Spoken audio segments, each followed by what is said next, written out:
The French army has seized Algeria in its revolt against de Gaulle. More on that later. In Laos, the government's army suffered its worst defeat of the Civil War, evacuating its last stronghold in north-central Laos. Now the communists may want to begin the ceasefire talks. I believe that in the 1960s, the United States can once again capture the imagination of the world. Chicago, the Windy City, is both windy and snowy in the wake of a storm which leaves more than half a foot. Temperatures drop to 0 during the storm. San Francisco gets the heaviest snow in 30 years. Children, many of whom have never seen snow before, are more spellbound than snowbound, but they soon learn what to do with the stuff.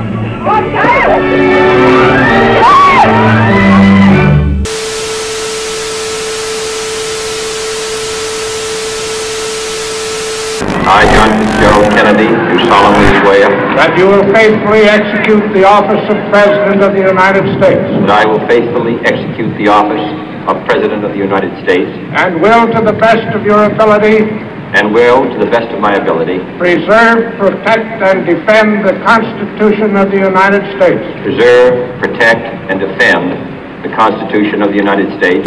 So help me God. So help me God.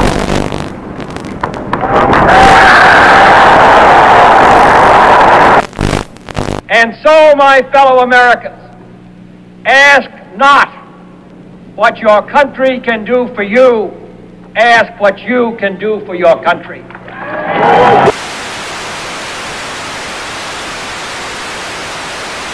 British Prime Minister Harold Macmillan arrives in Key West, Florida for a conference with the President on the explosive crisis in Laos. They jointly declare determination to prevent the Southeast Asian kingdom from being taken over by communist-supported rebels.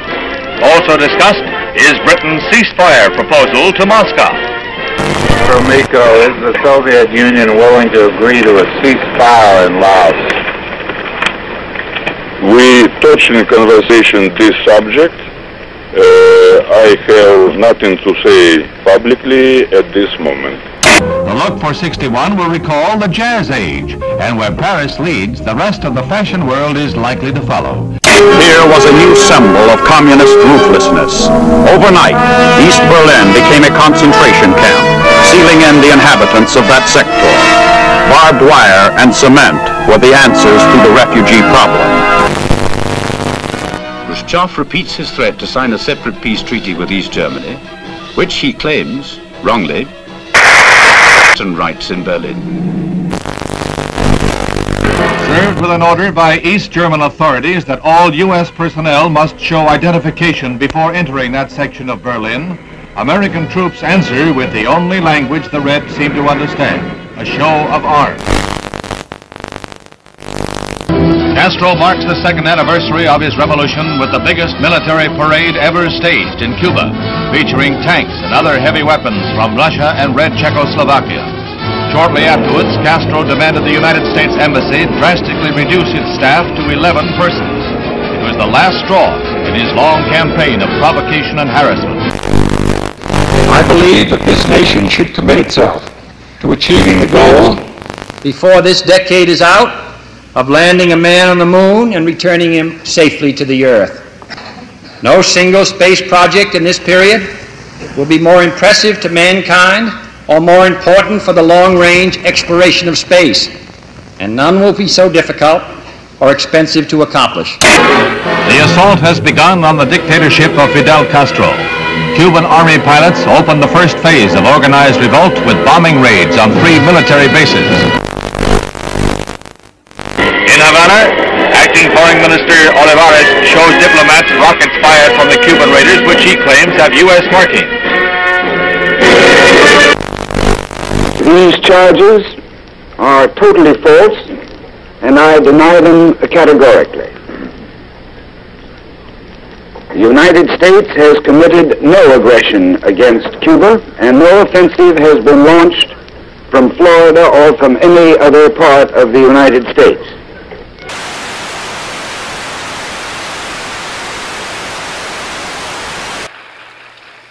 Es un honor para mí el estar hoy entre un grupo de los hombres más valientes del mundo.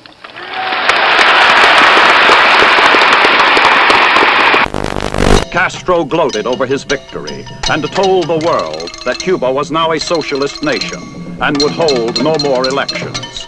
The next day, the United States officially proclaimed Cuba to be a communist satellite state. Man had his first great success in space when the Russians pushed a man across the threshold. He was Yuri Gagarin, the astronaut the Russians lionized as the first to orbit the Earth. It was the propaganda coup of the year. Today, this Redstone Mercury is the center of world attention as Lieutenant Commander Shepard walks to the elevator that will carry him 65 feet aloft to the capsule. It's 6:20 a.m., a moment of history. 3, 2, 1, 0.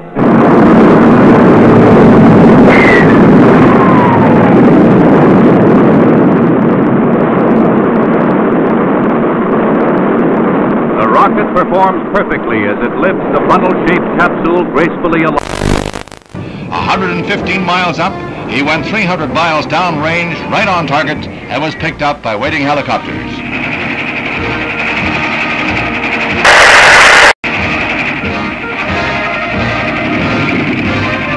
The triumph of Alan B. Shepard, U.S. space pioneer. As the captain prepared to leave the capsule, explosive bolts on the escape hatch let go, and the Mercury is lost. However, the moon gets closer.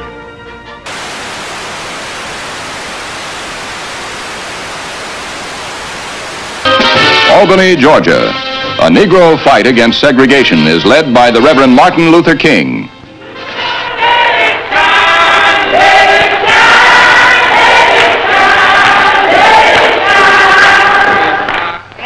And if necessary, he must be willing to fill up the jails all over the state of Georgia. Солнце.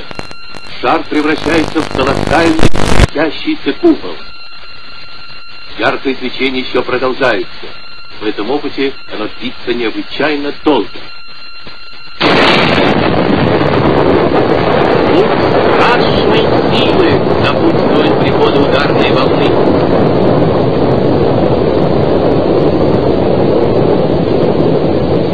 Just why the Soviet Union would wish to detonate a 50 megaton explosion, something about which we can all speculate.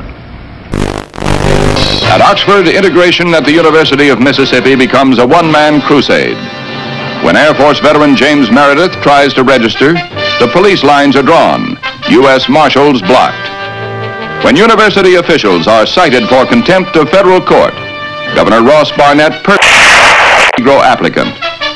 Meredith goes away, and the federal government ponders its next move. The forces increased tenfold and more. It is not enough to avert a night of rioting, leaving 2 dead and the campus the shambles of a battlefield.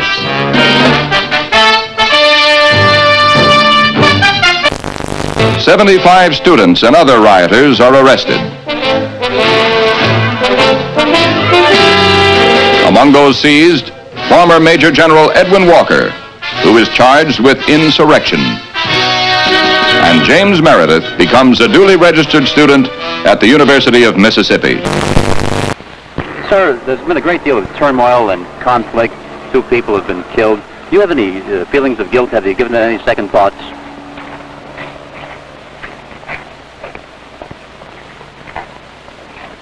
I'm very sorry that anyone had to get hurt or killed.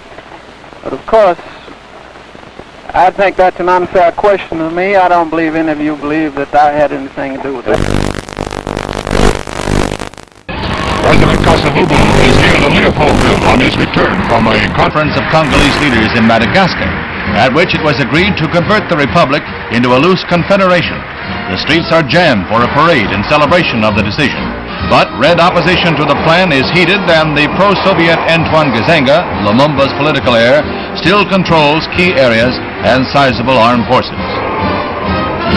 The Congo's problems are far from over. Vienna was a neutral arena for a sparring match between 2 worlds. The men who hold the power to write tomorrow's history met, smiled, and resolved no problems.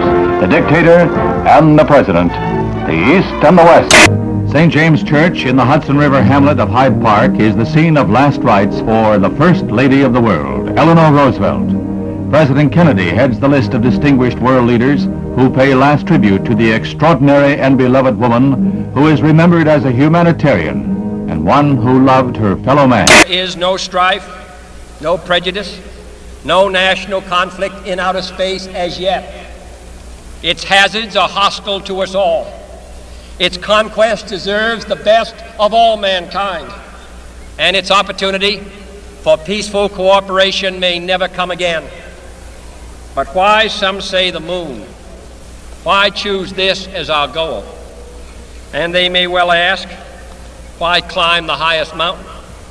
Why, 35 years ago, fly the Atlantic? Why does Rice play Texas? We choose to go to the moon. We choose to go to the moon.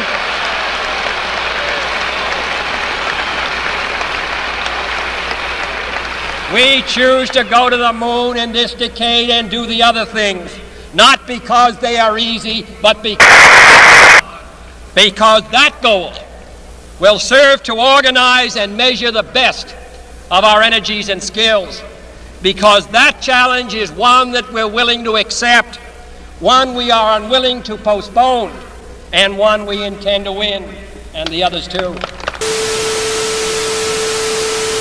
The Cold War, the ground forces of NATO have been alert against the military threat of the communist bloc. Now, honest John missiles add to NATO's striking power.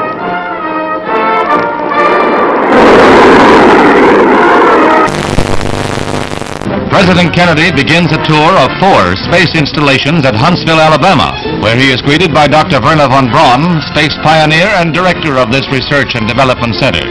The missiles on display are dwarfed by the mighty Saturn rocket.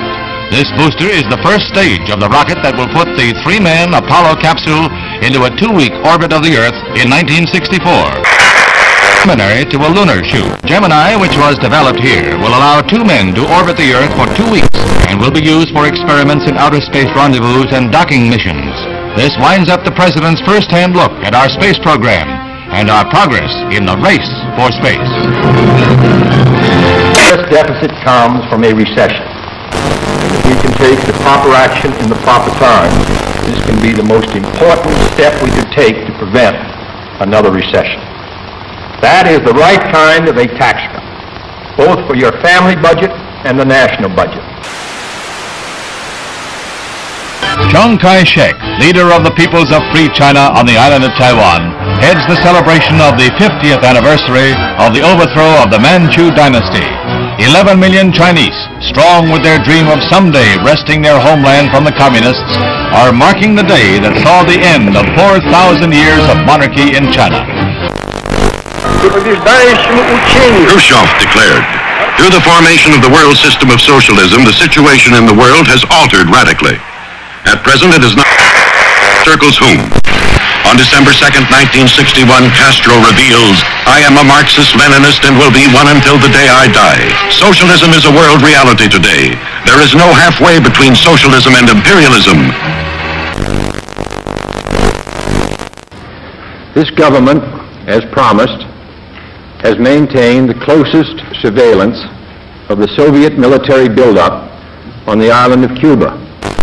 To halt this offensive buildup, a strict quarantine on all offensive military equipment under shipment to Cuba is being initiated. All ships of any kind bound for Cuba, from whatever nation or port, where they're found to contain cargoes of offensive weapons, be turned back. It shall be the policy of this nation to regard any nuclear missile launched from Cuba against any nation in the Western Hemisphere as an attack by the Soviet Union on the United States, requiring a full retaliatory response upon the Soviet Union. Communism's adventure in Cuba is a sophisticated one. Political, psychological, subversive, with paramilitary features. Can a democratic society, wherein the right to know and the value of knowing are basic, can a democratic society wage successful political, psychological, subversive warfare against communism? Leather is falling into step in the fall fashion parade. Finished in an explosion of rainbow colors, leather has been styled into smocks and sheath-top skirts like this eye-stopping pair. Just the thing for a day's outing at Sterling Forest Gardens in New York. In Trafalgar Square, 2,000 Londoners demonstrate against the United States blockade. Fidel Castro whips up a furor in Cuba, charging the United States with arming and training mercenary forces for an imminent invasion. He calls out some 200,000 militiamen for training and guard duty at key points throughout Havana.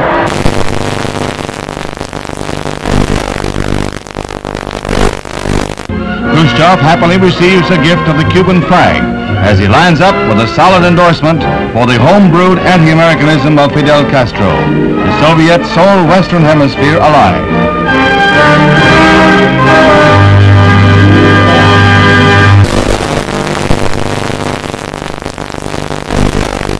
As he arrives back in Washington, the president hears more bad news. China has just invaded India. Is this part of a two-pronged communist assault? Now the president must weigh all the factors one final time, then make his decision, knowing that whatever he does, he risks nuclear war.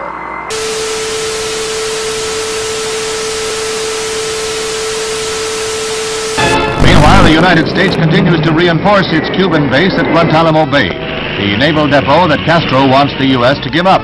These Marines have been assigned the job of protecting the base against any Cuban threats that might arise during the present crisis. Mr. President, I am submitting today a resolution to the Security Council designed to find a way out of this calamitous situation. This resolution calls, as an interim measure under Article 40 of the Charter, for the immediate dismantling and withdrawal from Cuba of all missile and other offensive weapons. The inauguration of Abraham Lincoln as the 16th President of the United States is reenacted in the nation's capital 100 years after the event. There's a crowd larger than the original president this day, double the 10,000 of 1861. And the bright balmy day is in marked contrast to the gloomy overcast of a century ago. Scenes familiar from history books and movies come to life at the Capitol as Mr. Lincoln arrives. He is portrayed. The following is the letter which has just been dispatched from the President to Chairman Khrushchev. I think that you and I, with our heavy responsibilities for the maintenance of peace, were aware that developments were approaching a point where events could have become unmanageable. So I welcome this message and consider it an important contribution to peace. It urgently recommends that the United States and the Soviet Union confer promptly on measures to remove the existing threat to the security of the Western Hemisphere and the peace of the world, and to report thereon to the Security Council. Earlier today, Secretary of Defense Robert McNamara announced that yesterday's photographic surveillance of Cuba indicated that the bases were being dismantled. But with increased United States aid and instruction, Vietnam soldiers learned to fight back against the communist Viet Cong. Helicopters become a crucial weapon against guerrillas who strike, then disappear will-o'-the-wisp in marshes. Southeast Asia and Berlin are not the only hazard areas in the orchestrated struggle of the Cold War. There is Cuba, from which Bay of Pigs invaders hobble back when their ransom is paid. The President visits the big missile center at Vandenberg Air Force Base. He becomes the nation's first president to see an intercontinental ballistic missile fired, when Annapolis D blasts off its pad to roar down the Pacific Missile Range in a perfect launch.